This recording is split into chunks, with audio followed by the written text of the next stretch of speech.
All right, we're at a pivotal moment in global trade where shifting U.S. tariff policies, especially those introduced since April 2025, are not only reshaping global supply chains but also testing the resilience and adaptability of ASEAN economies. Countries like Vietnam, Thailand, Cambodia, and Malaysia are feeling the pressure, but they're also exploring new strategies to diversify markets, strengthen regional integration, and reduce over-dependence on any single economic partner. At the same time, ASEAN is navigating a complex geopolitical landscape, balancing its deepening ties with the US while managing its economy interdependence with China. And we have our guests already on the set with us to help us understand the situation and what our future holds for us. Thank you very much for joining us, Marc Mealy, the Executive Vice President and Chief Policy Officer, US-ASEAN Business Council. Again, I would say thank you very much. It's a pleasure to have you here. How are you? I'm well, thank you. It's great to be here in Malaysia. Malaysia is like my second home in ASEAN, so it's good to be here. You've been here for how long already? On this visit, about a week. About a week, okay. Yeah. Well, I'm especially welcome you a bit late.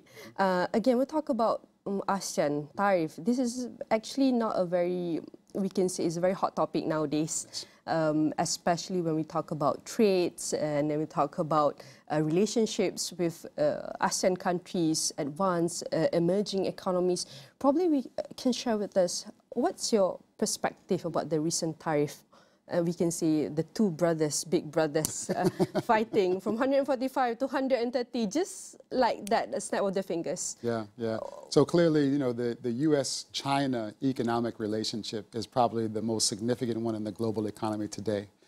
Clearly, we are in a period of an evolution of that relationship. One might call it decoupling or strategic competition, whatever term you want to use. It really reflects a desire to sort of see a change in the really strong nature of that relationship. And so the tariff question becomes one of the tools or instruments by which both governments are trying to shape how that relationship will evolve over time. All right, this is how can we understand it's, they say there's a new order, a global shift in the trade world. And given the disproportionate impact of tariffs on countries like Cambodia, Vietnam, and Thailand and ASEAN, we can see almost half of ASEAN were been hit with tariffs, half of it. And then we want to say, how can ASEAN countries diversify their export markets and reduce heavy dependence on the US markets? Not we're trying to get away from the war, but we're trying to keep our interests safe for the people. I think for countries in Southeast Asia, which obviously are major trading partners of both countries, both the US and China, this is a moment where countries really now need to think through how can they really maintain their competitiveness with the entire world, even as maybe their bilateral ties with China or the US may evolve over time. I think for countries in Southeast Asia, it is a bit complex because it's geopolitics. There's also other dimensions around supply chain linkages. In a sense, China is one of the factors that makes ASEAN so globally competitive. At the same time, China is a big market for both United States companies, but also ASEAN companies. So I think that makes maybe a difficult landscape that ASEAN governments have to kind of figure out ways to navigate. One of the things that we're seeing in terms of the U.S. private sector, we're very excited about this part of the world. People know this is where the growth is in the world. And so therefore, there's a real desire to make sure that as the governments in Southeast Asia figure out how to navigate, we would hope they would continue to engage, of course, with the United States as an important market, not have to be put into a position of choosing one market or the other. And then also, are there opportunities to even strengthen domestic economies to make them even stronger and even more attractive globally? From your perspective, how effective are ASEAN government strategies to navigate bilateral agreements, regional agreements, to, we can say, mitigate the impact of US tariff? Yeah. So I think we've already seen a number of countries as they've trying to figure out what's the best way to navigate the change in US trade policy, has included, let's join other free trade agreements. So we've already seen examples of other countries in Southeast Asia saying, we're going to maybe join CPTPP as another preferential free trade agreement, which U.S. companies would find very valuable. So that's one thing.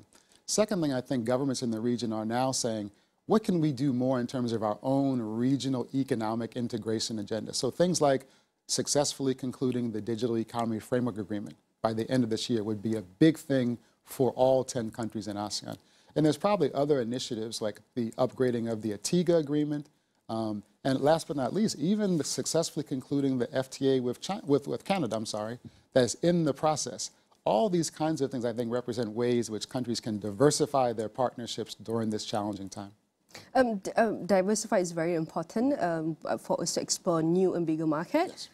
I'm sorry, are you okay? Yes.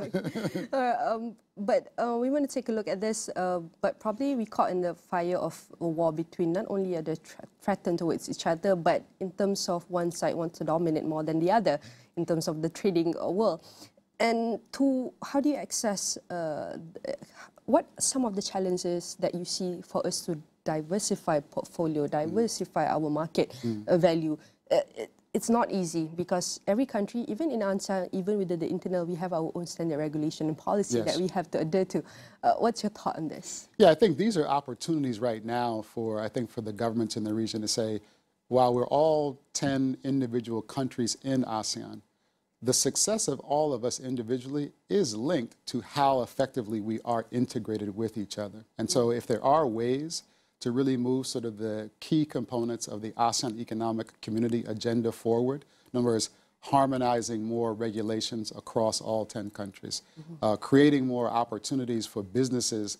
If you are approved to operate in one country, how easy then should it be to also be approved to operate in other ASEAN countries? So these are, we all know, are works in progress. They are sometimes politically challenging, but I guess we would make the argument that now more than ever, this is the kinds of efforts and the kind of directions that ASEAN countries need to really emphasize going forward. I'll give you one example. We think right now the Malaysia-Singapore Joint Special Economic Zone project is a very potentially strategic opportunity, not just to sort of create another location where companies can really come and invest, but actually maybe to devise brand new rules for how companies could operate. Maybe look at ways of promoting more renewable energy supplies for the companies that will locate in this special economic zone. We think, again, this is an opportunity to think more strategic about projects like that actually could have a real broader regional impact.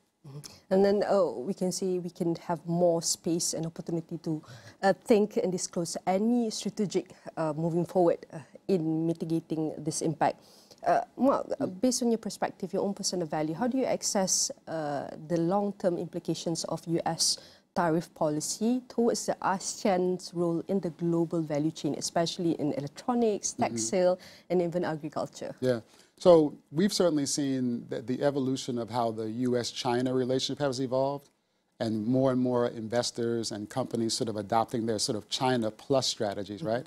That presented big opportunities for economies in Southeast Asia. And we've seen a lot of investment move into Southeast Asia, again, to maybe get away from the US-China relationship, but then also to still be globally competitive. Now we have this new challenge, in other words, the change in US trade policy. Once again, it is sort of maybe the equivalent of another sort of shock to the system.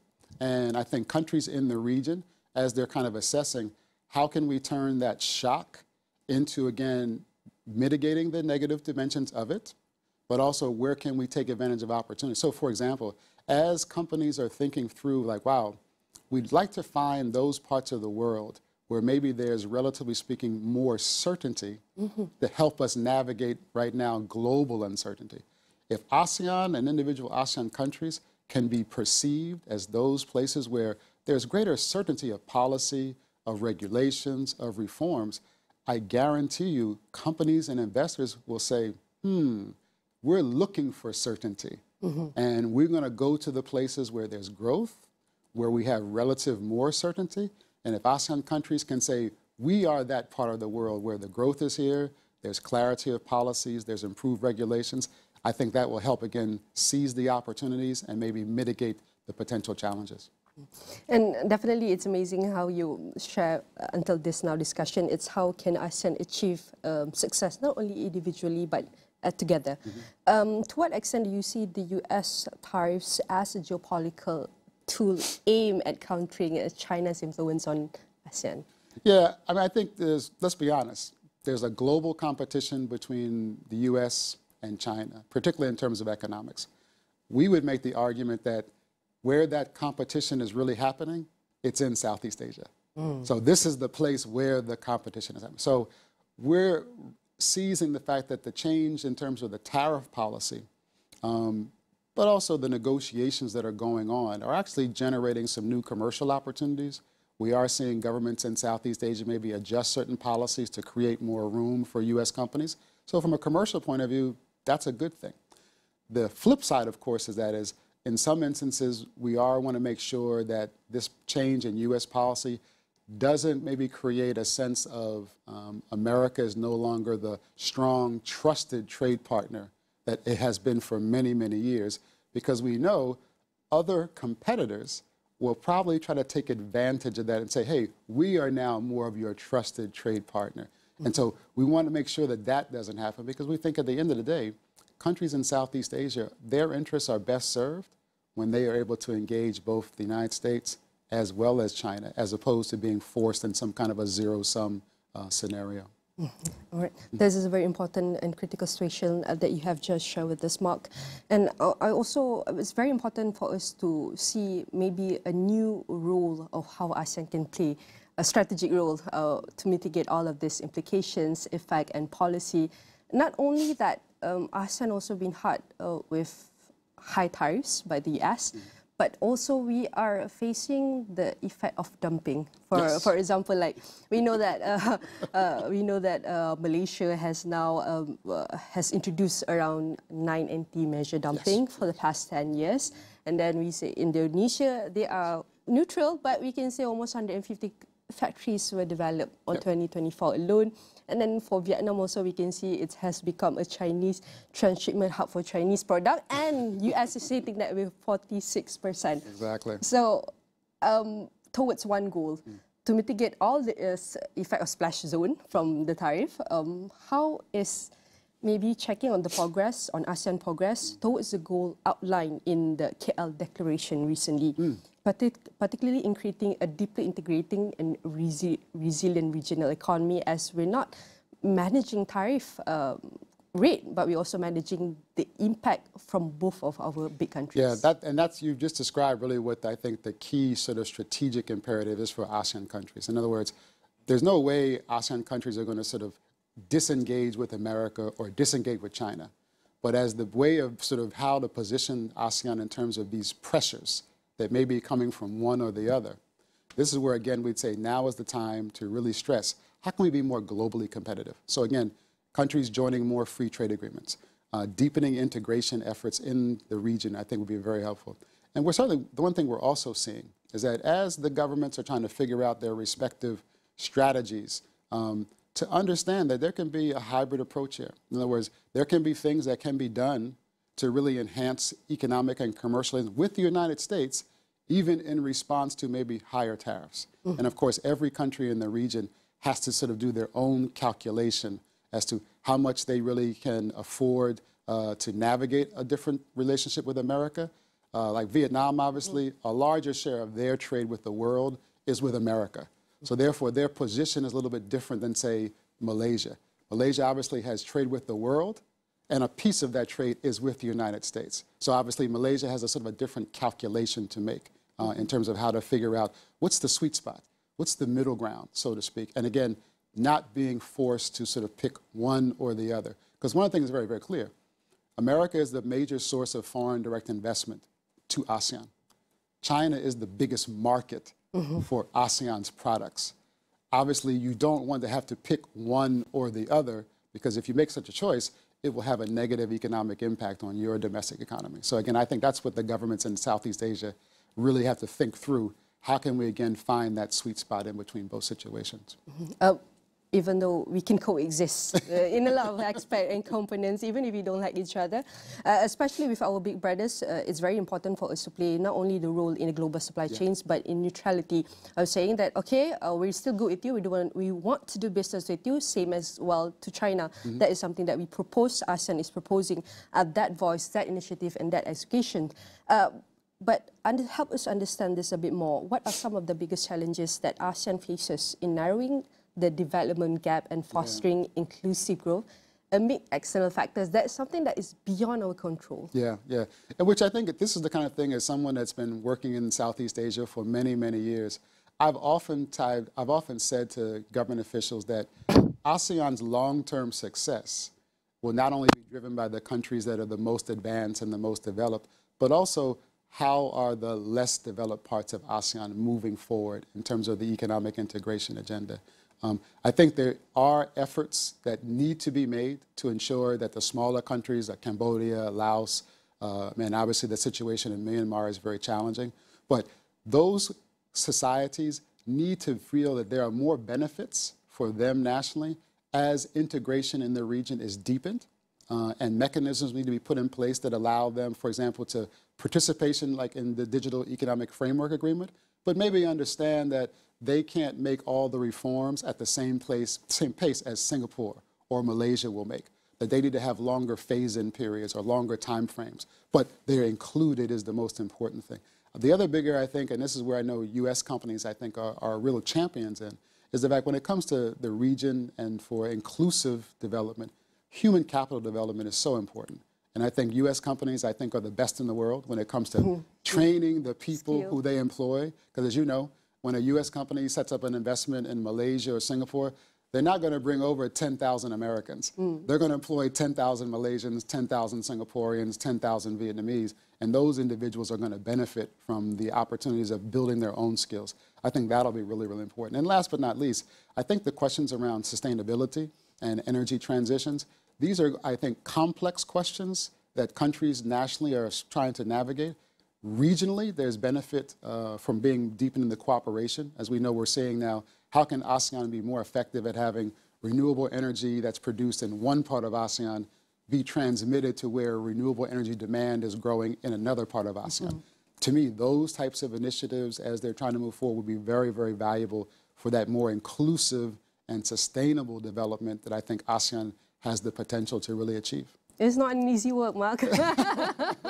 I'm very optimistic in that regard. I think, you know, this part of the world has navigated big challenges before: the 1997 Asian financial crisis, COVID pandemic, the 2007 financial crisis in our society. If you look at all those periods of time, ASEAN has really sort of stepped up and figured out we have agency.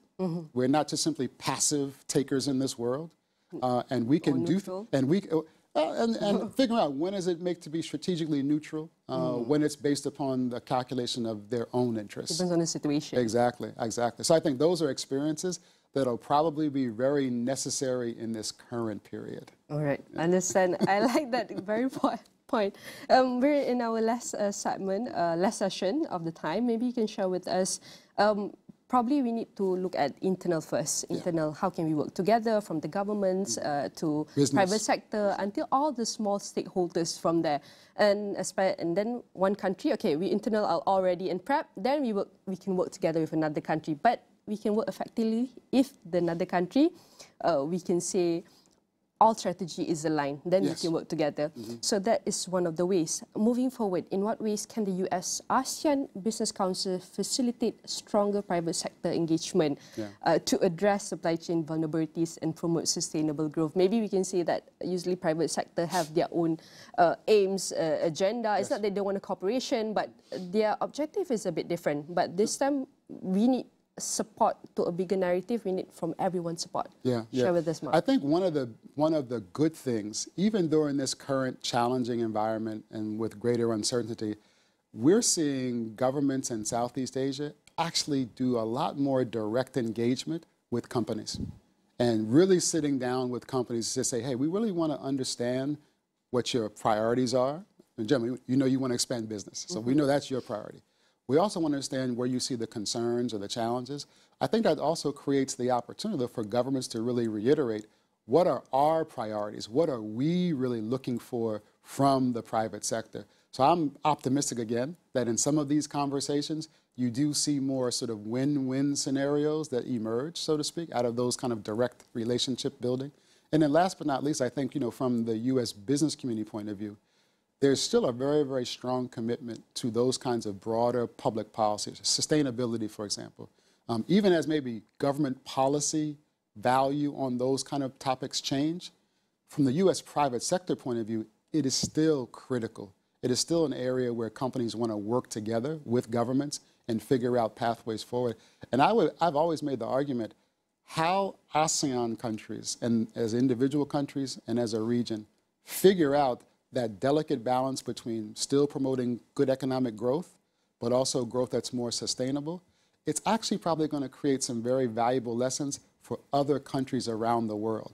Countries are going to watch if a Vietnam, which is growing very rapidly, for example, attracting lots of investment, therefore has great demand for energy, but is also increasing the amount of energy it supplies from renewable sources, that's like threading the balance properly, because you're providing the energy security, but you're also supporting the energy transition. The lessons that a Vietnam, that a Singapore, that Malaysia figure out in this journey, I think will be globally relevant and significant for other parts of the world. Because this is the part of the world where you think about it. When the global economy is slowing, for ASEAN, it doesn't slow as much. When the global economy is growing, for ASEAN, the growth is faster. So in a sense, this is a part of the world where the world watches to see how ASEAN figures these complex challenges out. This is a very amazing insight. Again, thank you for helping us share tariffs administration, ASEAN role, and how does the ASEAN play in a very global supply chain moving forward. Again, I would say thank you very much to Marc Mealy, Executive Vice President and Chief Policy Officer, US-ASEAN Business Council. Again, thank you very much and hope to see you soon. And definitely for all of you who missed out this discussion and interview, you can watch it in astrowani.com and across all social media platforms.